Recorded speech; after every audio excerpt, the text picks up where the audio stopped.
Hello everyone, welcome back to my channel. আমি অহনা। আশা করি তোমরা সবাই অনেক বেশি ভালো আছো।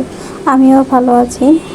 আবার সেই মাঝখানে একদিন গ্যাপ দিয়ে ভিডিও দিচ্ছি, কারণ এই যে মন মেজাজ খারাপ হলে ভিডিও দেওয়া সব কিছু থেকে একদম নিশ্চুপ হয়ে যায়। কিন্তু এমনটা করলে আর সামনের দিকে আগানো কখনোই পসিবল হবে না। যাই হোক, ভিডিওটা শুরু করে দিই। এখানে হচ্ছে আমি আর আমার বোন, আমরা দুজনে একটু ঘুরতে বেরিয়েছিলাম। ঘুরতে না, সরি, ডক্টরের কাছে গেছিলাম। জাস্ট ওখানে যে আমরা একটু দুজনে মিলে দুষ্টামি করতেছিলাম। দুষ্টামির মূল কারণ ছিল ডাক্তার আসার কথা ছিল 5টায়, আমরা যে পৌঁছালাম 4টায়। তো 1 ঘন্টা বসে আমরা কি আর করবো, আইজেরা কাজ কাম করতেছিলাম। তারপর আমাদের ফার্স্ট কথা শুরু হলো যে আর কার চোখ কত বড়। তো যাই হোক, দুজনে মিলে যত আইজেরা কাজ কাম আছে তারপরে করলাম। ও মাস্ক খুলে তারপর দেখাচ্ছিল যে কার চোখ বড়। তোমরাই বলে দাও কার চোখ বড়। তো ওরে হচ্ছে ডাক্তার দেখাতেই নিয়ে আসা হয়েছিল। একটা অপারেশনও হয়ে গেছে, এখন মোটামুটি সুস্থ আছে। আর তোমাদের একটা ভিডিও শেয়ার করেছিলাম যে এই মেয়েটাকে, এ হচ্ছে আমার ননদ, আমার হাজব্যান্ডের ছোট বোন, একমাত্র বোন ওদের বলতে আমারও বোন। ওর সাথে আমার বন্ডিংটা শুরু থেকে ভালো ছিল, মাঝখানে একটু ঝামেলা ছিল, এখন আমাদের বন্ডিংটা ভালোই ছিল।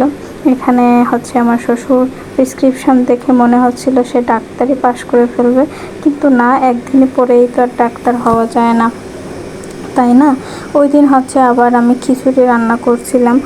যেহেতু শুক্রবারে ওরা মাছ মাংস খায় না, তার জন্য আমারই রান্না করা লাগতেছিল খিচুড়ি। আর যেহেতু খিচুড়িটা আমি মোটামুটি ভালোই রান্না করতে পারি, তার উপর আবার আমারও খেতে ভালো লাগে, এই জন্য আর কি রান্না করলাম।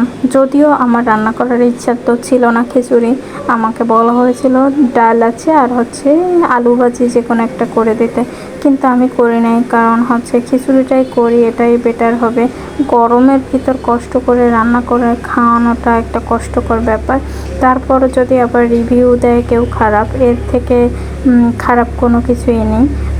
আর আমি একটা ব্যাপার শেয়ার করি, আমি আমার বিপদের সময় কখনো কাউকে কাছে পাইনি, কিন্তু কারো বিপদে আমি থাকার চেষ্টা করি। যাই হোক, এত কিছু বলবো না, এতটুকুই শেয়ার করলাম। তো এখানে আমার শরীরটা ততটা বেশি ভালো ছিল না, এখানে ফ্যানের নিচে বাতাস খাচ্ছিলাম। যেহেতু গরম আমার সহ্য হয় না, গরমে আমার হাত পা জ্বালাপোড়া করে।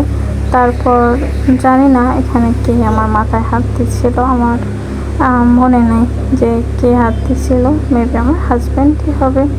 যাই হোক, যে হাত দিছিল। মানুষ কত মিথ্যা সান্ত্বনা দিতে পারে তার তো আর কোনো শেষ নেই। মিথ্যা সান্ত্বনা, মিথ্যা ভালোবাসা, মিথ্যা মায়া সবাই দেখাতে পারে। শ্বশুর আব্বা এমনভাবে পড়তেছে মনে হচ্ছে সে এবার ডাক্তারি পাশ করে ফেলাবে, কিন্তু তার পড়ার বয়স নাই। কি বলো সুইটি? পড়ার কোনো বয়স হয় না, পড়ার যে কোনো সময় যায়। তাহলে তুমি কইতেছো যে এখন MBBS পাশ করে দেবে, তাও নাক কান গলা শিহরিত কথা শুনে।